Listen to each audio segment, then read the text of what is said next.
Madam, palimos po, pangkain lang po, maawa na po kayo. Tigilan mo ko kay dumi mo, wag mo ko lapitan, pulubi ka kadire. Magsikap ka sa buhay mo, hindi yung umaasa ka sa iba, salot ng lipunan. Pasensya na po kayo, madam. Wala lang po talaga ako ngayon.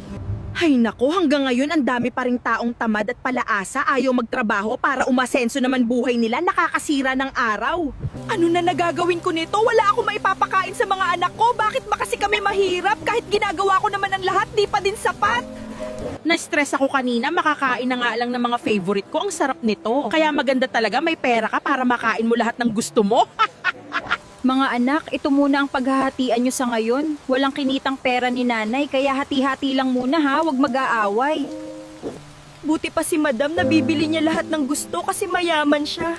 Sana kami din ng mga anak ko makaahon sa kahirapan ng buhay. Ikaw na naman, di ba? Sinabi ko na sa'yo na di ako magbibigay sa katulad mo, naiinis ako sa'yo, ang baho mo! Sorry po, madam. Ililigtas ko kayo, madam! Dapat dun tayo sa walang mababagsak sa atin para makaligtas tayo!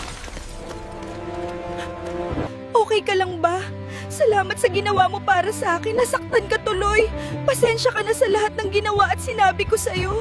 Madam, critical po ang kalagayan niya ngayon. Dapat po siya maoperahan.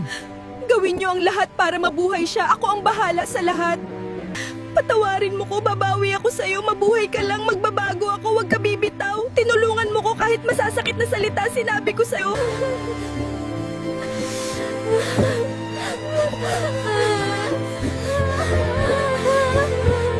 Papa, okay lang po ako. Niligtas ako ng pulubi.